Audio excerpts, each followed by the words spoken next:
Boa tarde, colegas do Facebook.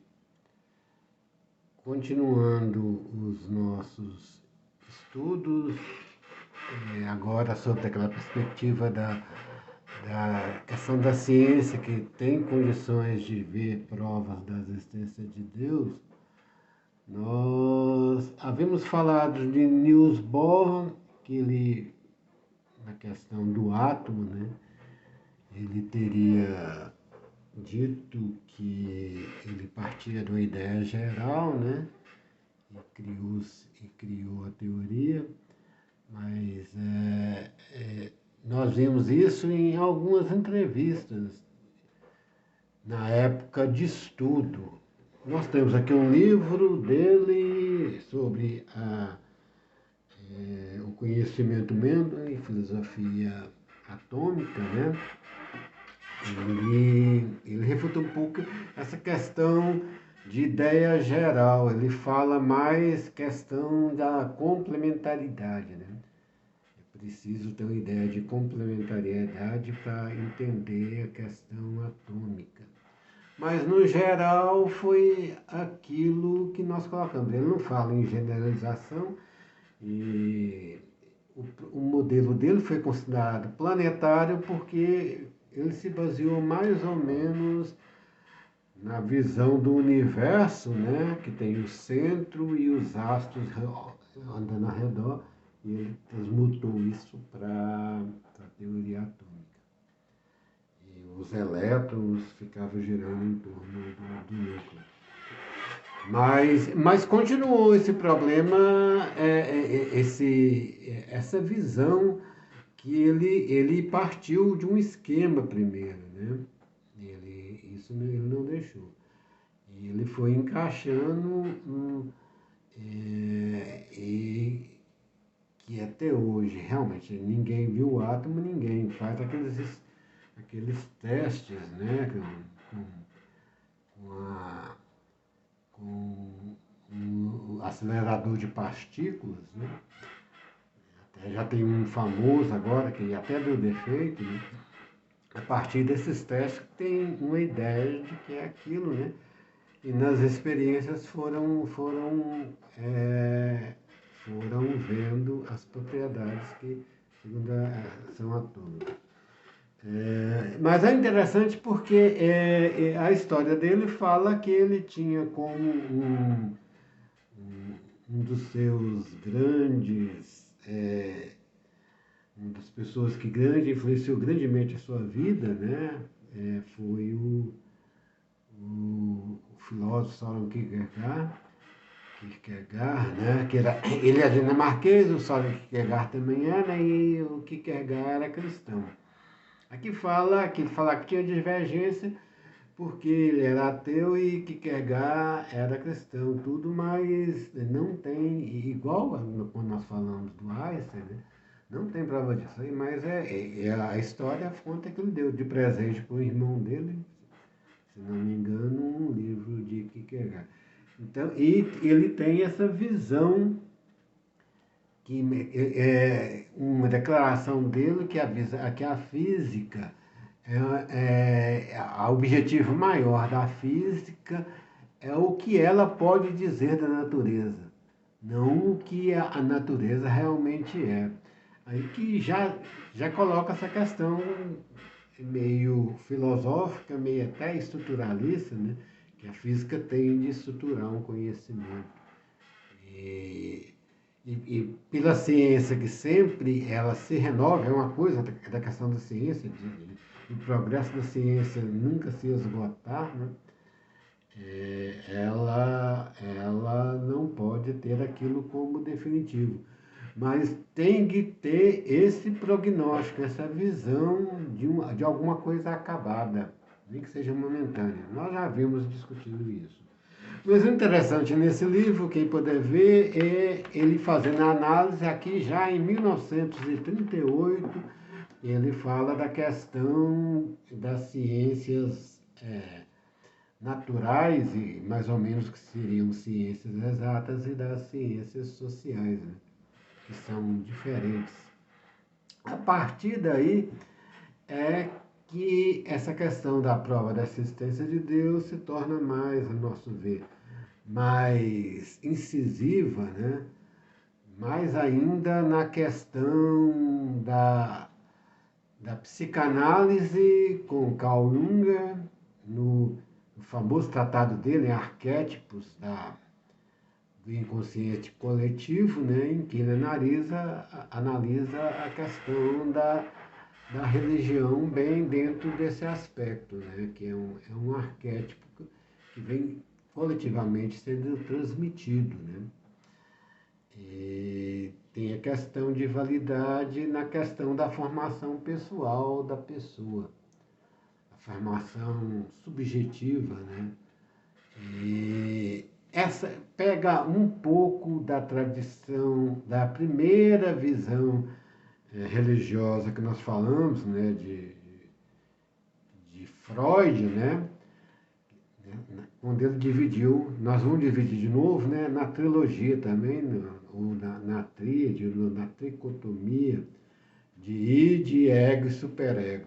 Na nossa obra sobre o humanismo, da revelação do humanismo, nós vamos pegar de novo id, ego e superego, e a religião seria o superego. Nós já abordamos isso. Mais para frente, ele, no mal-estar da civilização, ele ia colocar como meramente repressor. Mas, no início, o pensamento religioso para Freud servia para estabilizar a questão do indivíduo, né?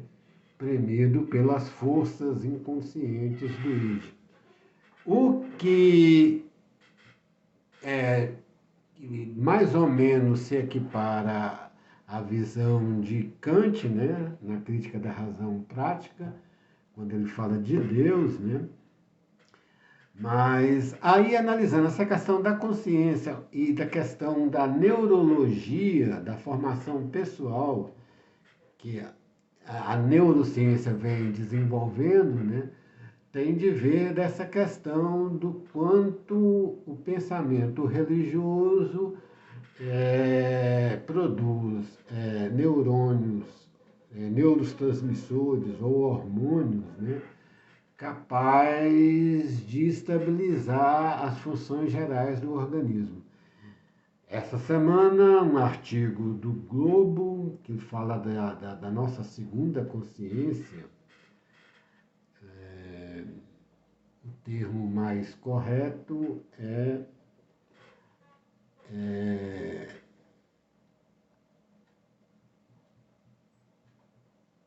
o segundo cérebro. É um artigo do Globo, um artigo de medicina, né? Ele falando a questão dos neurônios, como eles se interagem, o segundo cérebro, conversa com bactérias. Quando eles se interagem com as bactérias, né? E como que eles transmitem isso para o centro nervoso. Né? E a partir daí poder se trabalhar a questão até de doenças principalmente aqui ainda no campo, o avanço mais certo seria de doenças neurológicas que estão vendo, questão do Alzheimer, talvez o mal de Parkinson.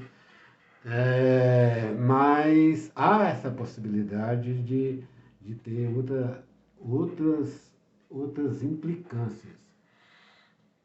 Nossa obra, nós já colocamos isso, o pensamento religioso, não só como repressor, se for só repressor e o mal-estar, ele não continuaria tendo tanta importância como tem até hoje. Né?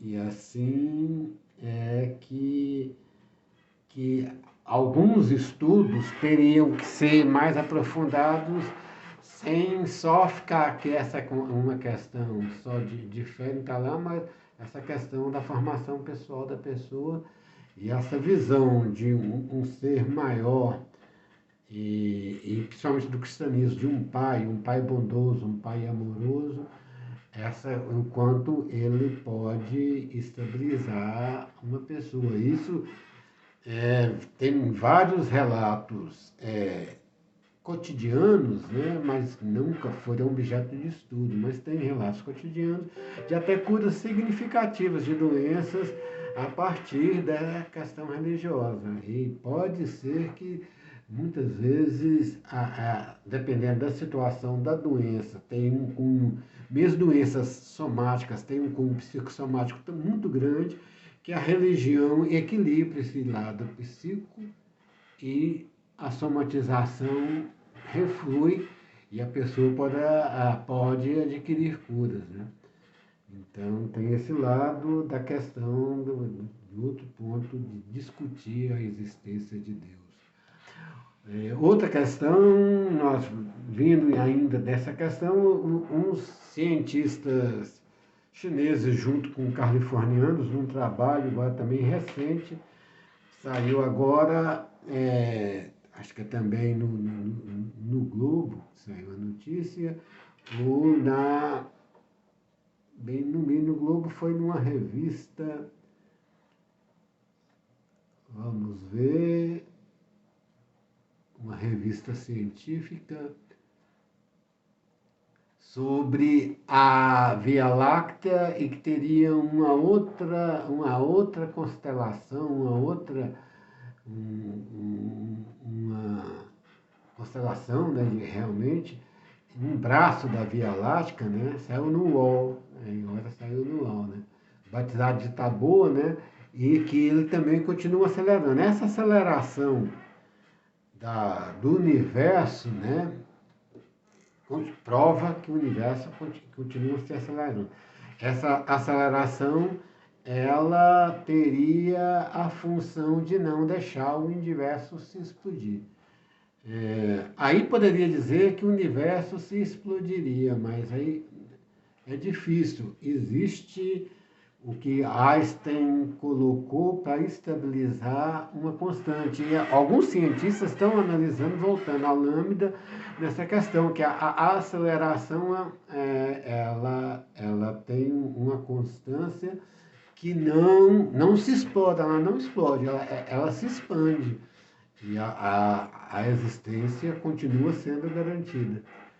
Então, e dentro dessa visão, o nosso livro lá, Teilhard Chardin, já tinha visto mais ou menos isso, dessa questão, nós já vimos, né? Essa questão do universo explodir. Outra questão que hoje é bem estudada também, né? São, que se pode dizer, ciência ecológica.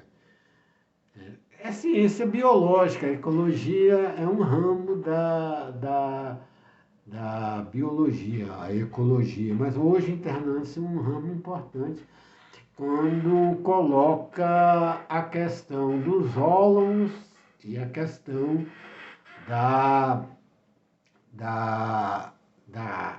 de Gaia como organismo. O ólon seria um ecossistema em que o todo é maior que as partes, remete à velha questão dos universais. A biogeologia holística fala que o ólon, as partes, não só é um agregado, mas forma um todo como fosse realmente um organismo. E a partir daí também tem a visão da Terra como Gaia. E vendo isso no universo, o Teilhard Chardin já falava desse psiquismo do universo e vendo essa questão do universo também como tendo uma pessoa por trás.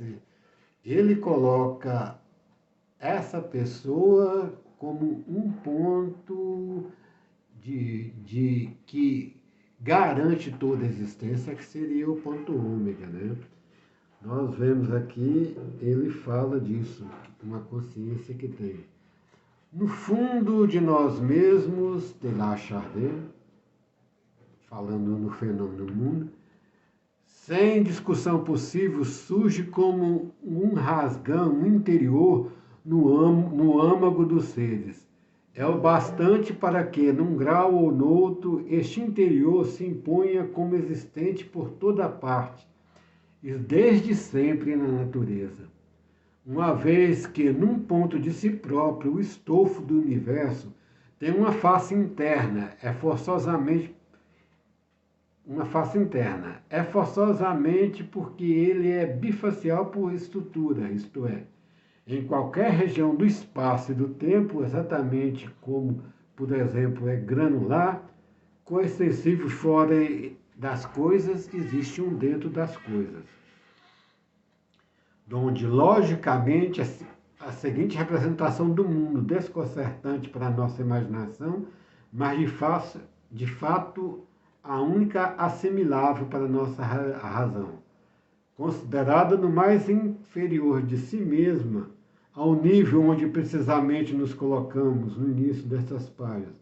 A matéria original é algo mais que o fervilhar de partículas, tão maravilhosamente analisadas pela física moderna. Sob essa folha mecânica inicial, temos de conceber adelgaçada ao extremo, mas é absolutamente necessária para explicar o estado do cosmos, nos tempos posteriores, uma folha biológica de dentro, uma consciência e, portanto, espontaneidade, três expressões de uma mesma coisa, como a qualquer das outras linhas do universo. Não nos é nisso fixar experimentalmente um começo absoluto. É que nós estamos falando, aqui ele já está falando realmente que é difícil falar numa explosão e que o que o universo mostra é que desde o início tem uma consciência. Esse vai ser o sentido de toda a análise de Taylor Chardin na obra que nós nós analisamos anterior, já no primeiro livro. E nessa questão da sociologia e da ecologia, né, tem essa visão, porque se for só realmente natural essa expansão sem uma individualidade, haveria de ter a fé que naturalmente as desordens ecológicas se resolveriam. E é interessante que esse pensamento é o pensamento dos cínicos do aquecimento global, né? Engraçado, mais interessante que os cínicos do aquecimento global, muitos deles encontram no pensamento religioso. Aí não haveria sentido nenhum qualquer atitude preservativa, qualquer coisa, é deixar a própria natureza agir e sem interação nenhuma do homem. Essa visão também é criticada no outro livro. Um dos maiores materialistas é um matemático do século passado e ateu, né, que é o Bertrand Russell, um matemático famoso, mas a sua base matemática, o seu principal livro, né, foi escrito com um Whitehead, né, que ficou desconhecido. E o Whitehead já tem uma linha mais nessa questão espiritualista. Na questão da natureza, ele fala disso quando ele analisa a questão da bifurcação da natureza.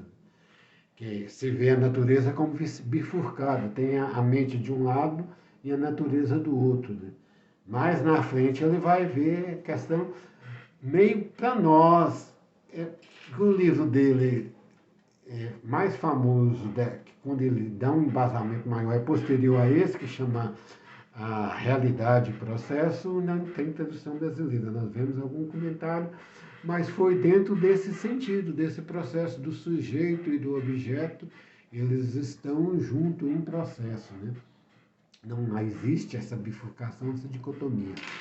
Aí é a crítica que nós fazemos, e o primeiro a estabilizar isso em questões filosóficas, essa dicotomia, né, foi o nosso Kant, que nós analisamos na nossa obra.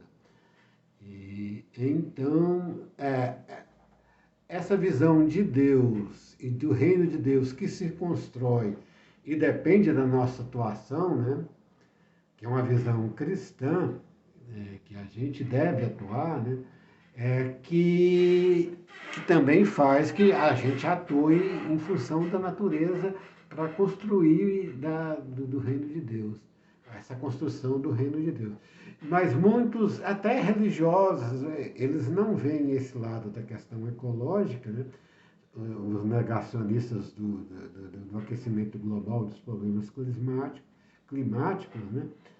Então, eles acabam tendo uma visão materialista que a própria matéria vai resolver. Não? E Deus precisa da atuação humana. E o ecologismo começa a se unificar nisso, né? E quando ele fala dessa questão do holismo, que o todo é maior que as partes, fala que existe uma ordem maior. E essa ordem é subjetiva, como nós vimos, né? O universo, Taylor Chardin tem essa subjetividade, né? A expansão do universo, ele fala, é uma expansão espontânea, como nós vimos aqui, mais à frente ele vai desenvolver isso, e essa espontaneidade é no sentido que é imprevisível, né? Está sempre reconhecendo. O Whitehead ele vai colocar e falar na questão da existência de Deus, mas o Deus para ele é limitado. Nós não, já falamos, não lemos o livro dele, né? Mas tem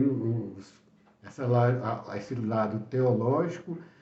Na Wikipédia, na internet, se pesquisar, vai colocar o Whitehead falando que Deus ele é limitado.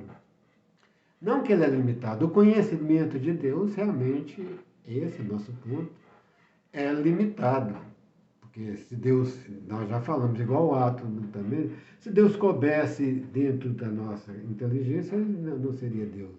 Por ele ser maior, né, é que a limitação de Deus não está nele, a limitação está no nosso conhecimento, mas à medida que as coisas vão evoluindo, maior conhecimento de Deus nós vamos tendo. E isso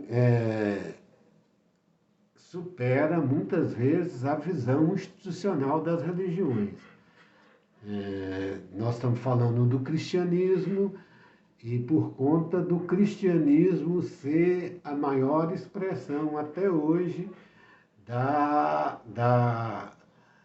visão humana de Deus, né? Esse lado, dessa presença de Deus no seio do homem, estaria no cristianismo, como o Taylor Chardin vai colocar aqui, né, na questão do fenômeno cristão, né?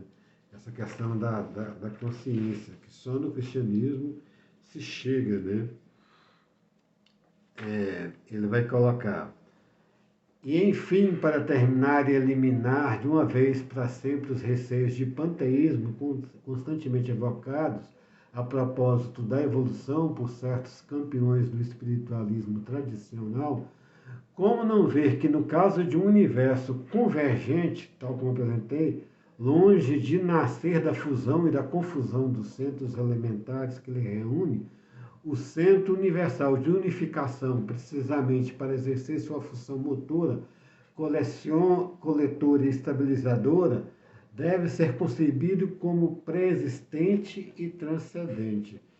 E ele vai colocar o fenômeno cristão, né, como o fenômeno que vai fazer essa junção, né?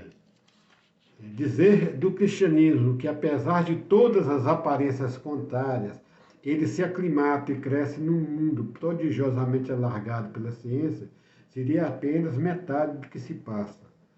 A evolução vem infundir, de certo modo, um sangue novo na perspectiva e nas aspirações cristãs.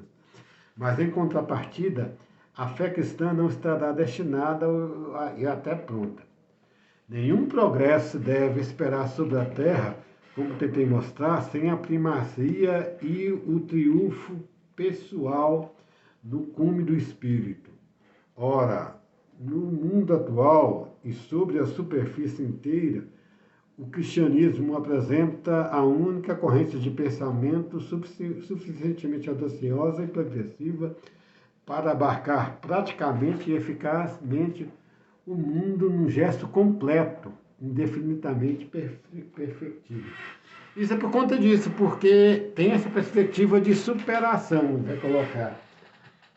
Porque se for analisar só essa questão natural da expansão do universo e pode ser até que o universo venha se destruir, agora não implodir, né, se explodir, essa é uma perspectiva que tem, né? Essa perspectiva não justificaria nenhuma atitude humana, nem atitudes éticas também. Né? E o cristianismo vem superar isso nessa questão de transcender, que haverá uma transcendência.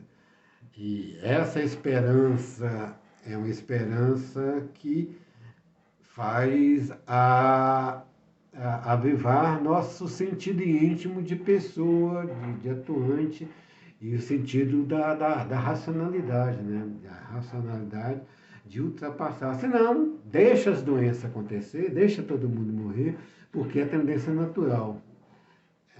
E a ciência não trabalha com isso, a ciência é super